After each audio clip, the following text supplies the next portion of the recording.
Oval office کے اندر. Meeting میں کیا ہوا زیلنسکی صاحب کے ساتھ؟ دیکھیں زیلنسکی جو ہے وہاں پہ وہ ایک منرل میٹنگ کرنے آئے تھے کہ ملینز اینڈ ملینز منرلز جو ہیں یوکرین کے اندر موجود ہیں, معدنیات. اچھا وہ معدنیات ہیں جن کو امریکہ کی ضرورت ہے, وہ چپس بنانے میں کام آتے ہیں اور مختلف ٹیکنالوجیز بنانے میں کام آتے ہیں. اور امریکہ ہمیشہ سے یہ کہتا ہے کہ ہم نے سب سے زیادہ آپ کی مدد کیا یوکرین وار میں. ایک طرف پورے یورپ نے مل کے جتنی مدد کی ہے نا, صرف امریکہ نے اس سے زیادہ مدد آپ کی کی ہے. اچھا ویسے زیلنسکی نے تو ڈینائی کیا تھا اس بات کو. ہاں وہ تو ڈینائی کر رہا ہے نا. ڈونلڈ ٹرمپ بہت ساری باتیں مبالغہ آرائی میں کر جاتا ہے.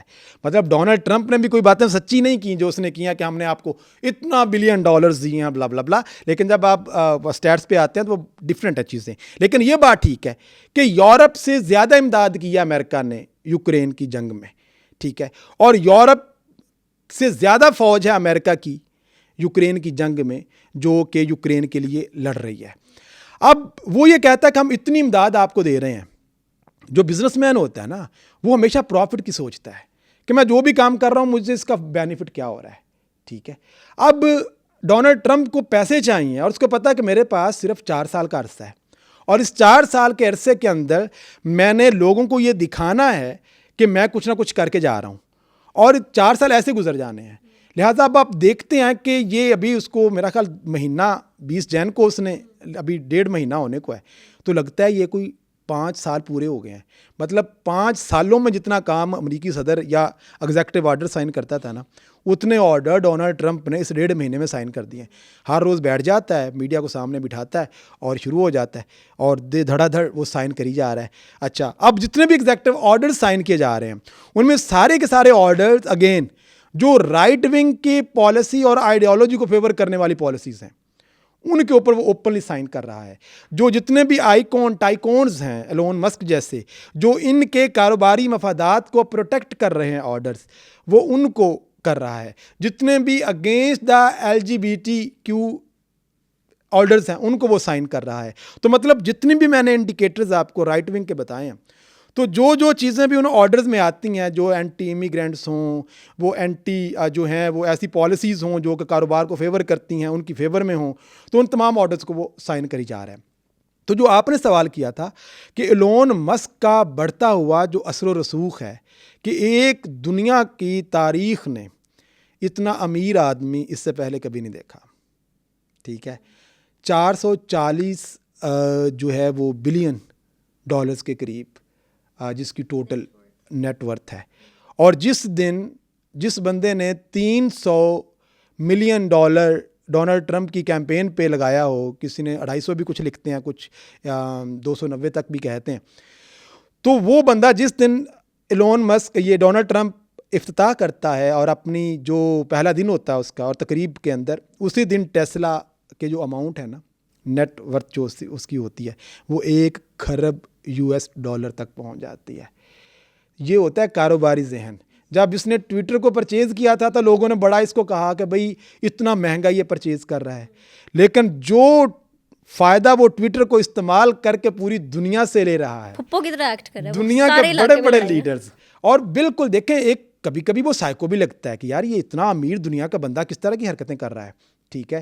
اور جو اس نے پہلی ویڈیو لگائی تھی ڈونلڈ ٹرمپ اور ایلون مسک جب ڈانس کر رہے تھے, ایک ڈانسنگ ویڈیو جو کہ کارٹونک ٹائپ وہ ویڈیو تھی اور ہر دن وہ اس طرح کی ویڈیوز لگاتا رہتا ہے. تو یہاں پہ آپ یہ دیکھتے ہو کہ اس وقت جو دنیا کی پالیٹکس ہے صرف ایک اور الیکشن سائیکل کی ضرورت ہے یورپ کو, اور پورے یورپ میں آپ کو ٹرمپزم آئیڈیالوجی نظر آئے گی. اس وقت 2024 میں تقریباً 2024 میں جو الیکشن تقریباً 70 ممالک میں الیکشنز ہوئے تھے. اچھا اب 70 ممالک کے الیکشنز کے ساتھ ساتھ جون کے اندر یورپی یونین کے بھی الیکشن ہوئے تھے.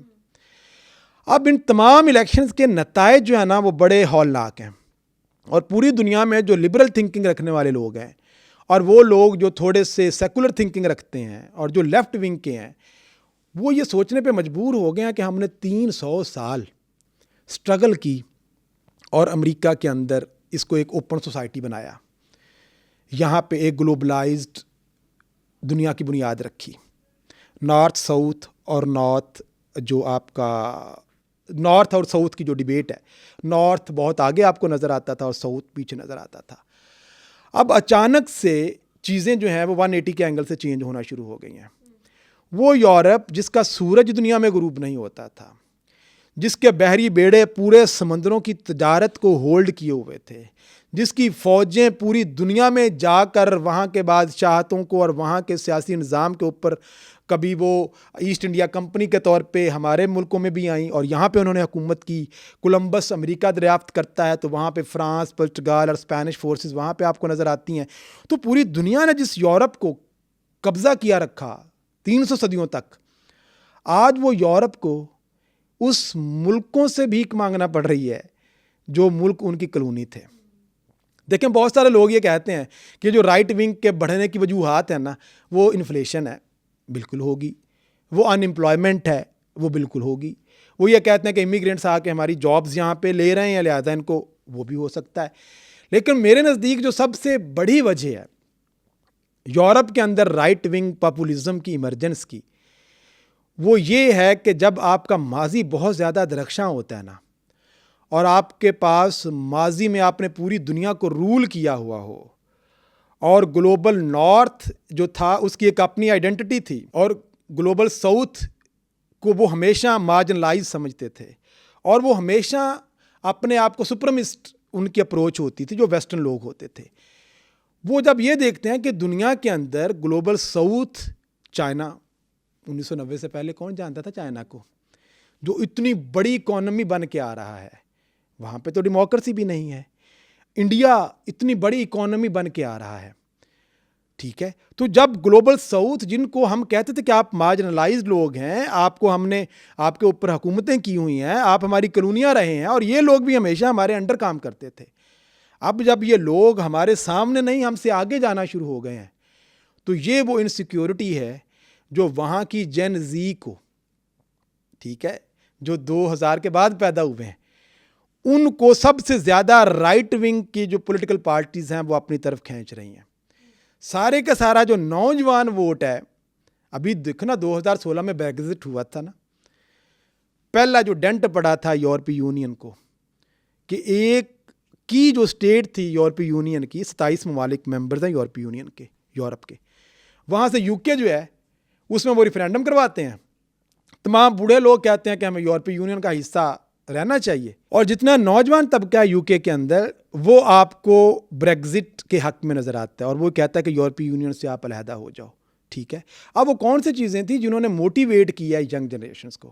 دیکھیں جتنے بھی رائٹ ونگ پاپولسٹ لیڈر ہیں نا, ان کے پاس انتہائی کمپلیکس کویسچنس کے بڑے سمپل آنسرز ہیں, ٹھیک ہے.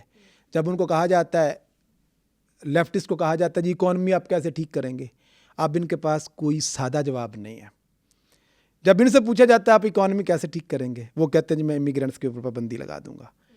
اتنے لاکھوں میں جب امیگرینٹس یہاں سے چلے جائیں گے, آٹومیٹکلی آپ کو ان کی جگہ پہ جو جابز وہ کر رہے ہیں وہ جابز آپ کو مل جائیں گی, ٹھیک ہے. تو یہاں پہ وہ لوگ آنسرز دے دیتے ہیں.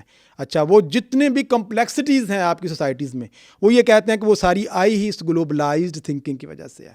جب تک آپ نیشنلائز نہیں ہوں گے, اپنی باؤنڈریز میں واپس نہیں آئیں گے, اور اپنی آئیڈینٹی کو دوبارہ سے ری ڈیفائن نہیں کریں گے, ری انفورس نہیں کریں گے, تب تک آپ کی دنیا میں شناخت ختم ہو جائے گی.